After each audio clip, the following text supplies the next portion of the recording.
Like, I'll cut my hair and then I'll go back like a couple hours later and I'll see some stuff I gotta change.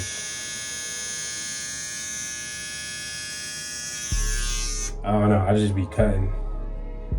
I just keep seeing different stuff that I didn't see before, but yeah, man, that's the cut. Yeah, so, but yeah, today's my birthday. So I wanted to cut my hair, and then tomorrow I'm flying out. So, you know, I had to get right before I go to the airport. But I'm flying out tomorrow to go to CT, and my partner's in CT right now, so we're gonna get some work done over there. And right now I'm in my family's home, so when I'm here I stay with in my sister's room, if you can see the stuff on the walls. But yeah, I'm about to go to CT tomorrow, and then from CT I'll go to New York and start my internship. So I'm trying to really just make this stuff happen.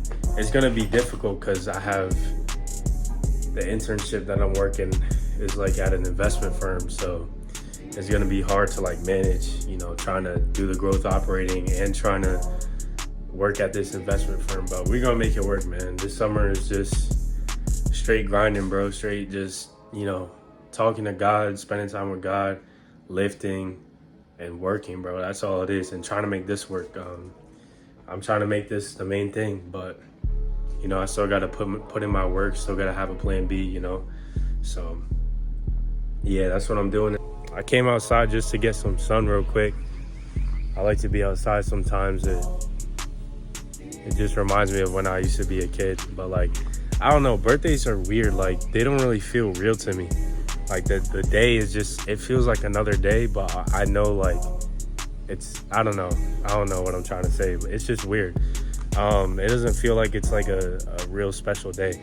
But quick update for you guys on my client right now. So right now we ran into a little bit of a difficulty, because the thing is with your client, you gotta have a real like relationship with your client. They have to trust you completely, because you're gonna need access to their Instagram so you can run your systems. One of the systems that we're running for him is the DM automation and the comment automation, Manychat.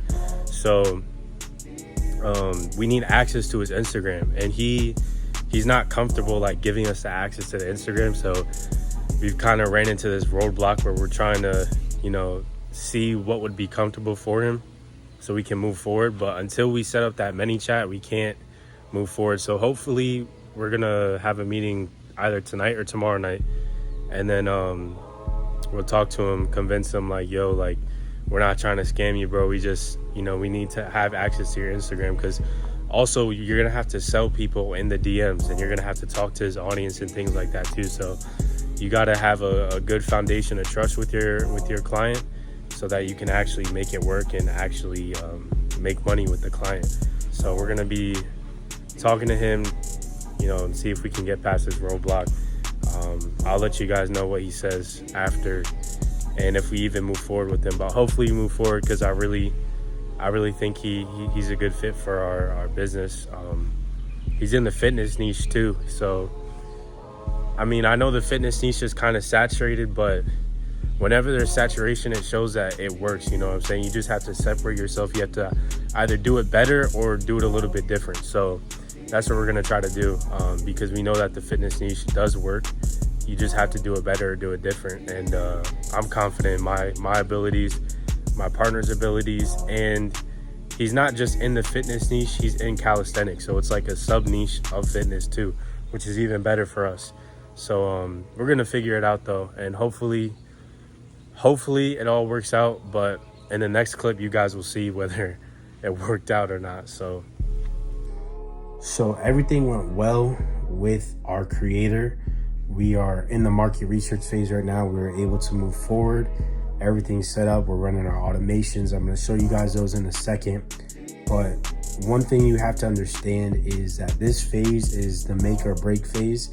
If you don't get this phase right, everything else is going to fall apart. So make sure that you take your time in this phase. Take a week, 2 even if you need it, to, you know, make sure that everything is good, that you have enough information to move forward. and that you could actually create the best offer. Because the market research phase basically lets you do two things. It allows you to create an offer that is going to best fit the creator's audience, and B, it's going to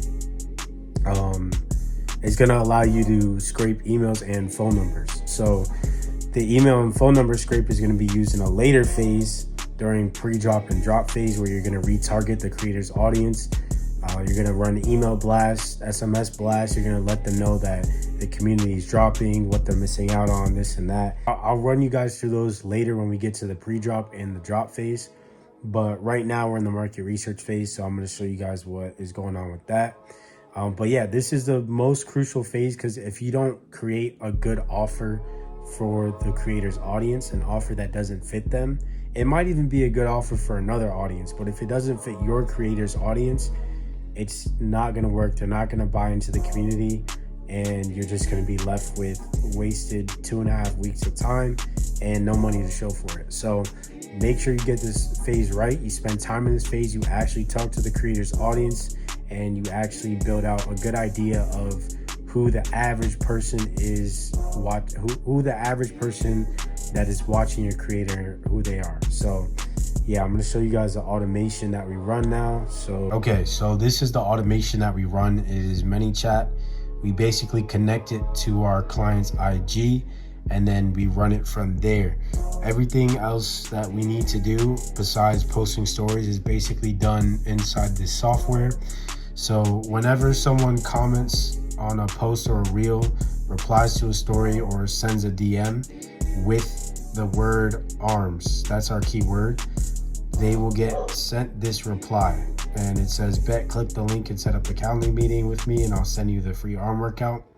So that's basically how Manychat works. As you can see, we have 14 that have been sent, 14 delivered, 11 have opened, and 9 have clicked.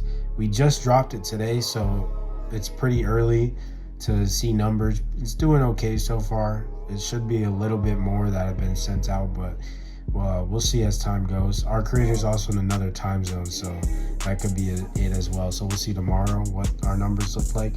But the link, this link right here, they'll click on the link and it will send them to this Calendly over here, where they will set up a meeting anytime from tomorrow until June 6th. And then we have different times on those days as well, but they'll basically talk to us on a Zoom call or a phone call, and the Calendly they'll have to put in their phone number and their email in order to get on the call. The free arm day workout that you guys just saw, the link that they click on, it takes them to the Calendly. It doesn't send them the actual offer yet. We send that to them after they join the meeting and talk to us, because the whole point of the market research phase is that you actually want to talk to the people in the audience. So make sure that you give them the offer after you actually talk to them in the meeting. If you give it to them before, they might not show up. Remember, you want to incentivize the people to show up to the meeting. So there's 2 incentives. The first one is they get to talk to the creator. The second one is whatever you offer them. And obviously don't use the same offer that we have. Unless you have a calisthenic person or another fitness guy, then I guess you can say, here's a free arm day routine as well. But if you have like a cooking person, then, don't use that. Use you could say, here's a free recipe if you sign up for a meeting, or here's a free cookbook if you sign up for a meeting, something like that. And it could be as thoughtful as you want it to be, or it could be as little effort as you want it to be. Me and my partner, we just threw in a free arm day on Chat GPT and then went from there. So then we downloaded it as a PDF, made it look nice, and then packaged it up. So that's what will be given to the people who sign up for a meeting with us. And yeah, that's all you really have to do for the market research phase, but it has to be flawless, and you have to make sure that you get as many people that you can talk to as possible, because that is how you determine what offer you're going to run for your paid community. So take your time in the phase, make sure you're doing it right, make sure you get as many people as you can, and then before you decide to move on to the next phase, which is the pre-drop phase, and then the final phase, which is the drop phase. So I will record for those phases as well. I'll also record some client calls so you guys can see like how the call should be ran, what you should say, how to talk to the people, and what information you should be getting from them to determine what kind of offer you want to run. So I'll record maybe 1 or 2 for you guys and then post it on here so you guys can see that.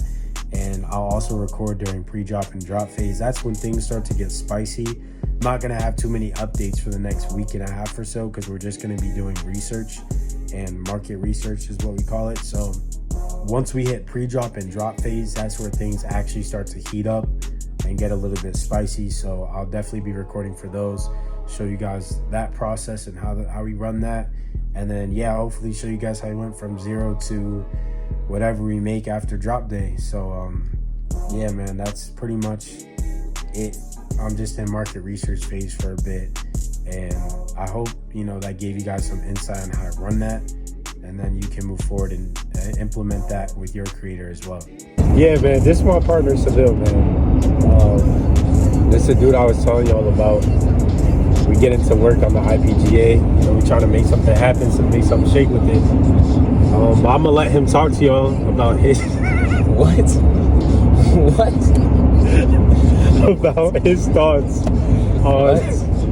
on the IPGA. Let him tell you a little bit. Can I get a script? There's no Can I get a line? Just go off the dome. How are you not even gonna tell me before that this is what's happening, bro? I'm like in the middle of driving. They can't drive and talk. So I mean, I want y'all to see, this is my boy. But this, I flew out to CT so we could get some work done, but I also had to just came back from Dubai. Seriously though. Seriously. This is my partner Siville. I hired him like a month ago. Alright. Nah, cut the video. Cut the video. No, I'm playing. Cut the bullshit. This is my equal partner. We both work on the on the IPGA that we're running. Right now, I know in the last clip I think I said that we had some trouble with our client, but we got it all patterned out right now, so we're waiting to move on to the market research phase and then get started. Drop date got pushed back a little bit. I think we're gonna do June 10th for our launch date. And yeah, man, soon this is about to be a C8 soon. It's about to be a C8 soon. But yeah, I'm gonna let Siville talk a little bit about his thoughts on the journey, on the business model, and on our client, what we're doing. So go ahead, man. What do you want to say to the people about running an IPGA? I'd definitely say it's a lot more work than it looks like on the surface. I think a lot of people generalize and try to conceptualize and bring it down to something as simple as building a community. But there's definitely a lot more that goes into it. There's the marketing strategies, there's the lead generation, the funnels, all that, the amount of platforms that you have to use to even get the lead generation in the first place, the outreach, the sales experience of closing them. There really is a lot that goes into it. So it's a lot more work than people think, but it is a valid model. We've acquired 2 clients so far. Our first client we had to drop because they just weren't the ideal client. It was a lot of procrastination and a lack of communication. Yep. We're now working with a current client. There's a lot of potential with this one. And we're just gonna kind of see how it goes, but it's definitely a model that we want to keep pushing. We definitely think that there's success in it, and out of all the models that we've tried so far, I know Don has tried a couple by himself. Right, the business models that I've tried, I even tried SMA by myself. I think this one's the easiest one to understand out of the agency models in a service-based business, and it's definitely a one that's it's beginner friendly in the sense that it's not hard to acquire clients if you put in the volume necessary. So yeah, man, we're just kind of doing that, and we're just hoping that it kind of works out. But we're gonna keep pushing it. Every day we're getting closer to our goal, and we'll let you know, and we'll let the tube know once we hit those numbers, man. Yeah.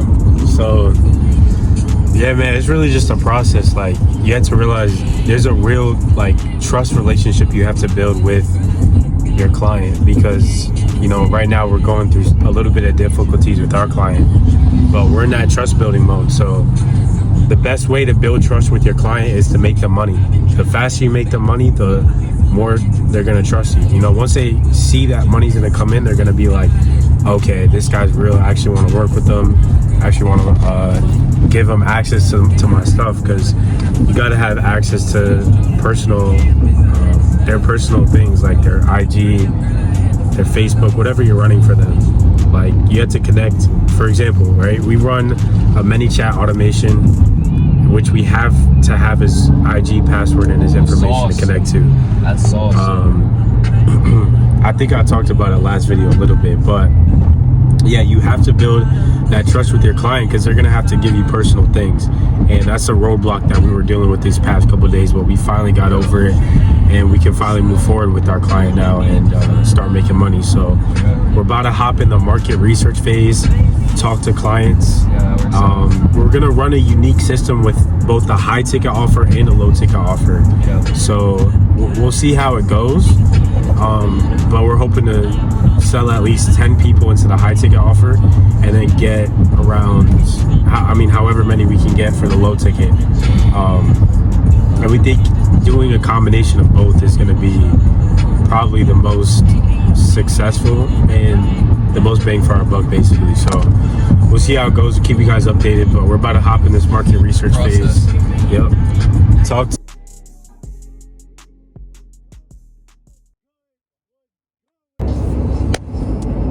What's good? What's good? What's good with y'all boys, man? What the hell are you doing, bro? I'm back at it again with another video for y'all boys, bro, man. This nigga, bro. What the fuck? Yo. How you gonna do that shit mad right now? Hold on, stop. Holy shit, bro. What's good? What's good? What's good? Like, holy fuck, bro. King Sid reincarnated having looking ass, bro.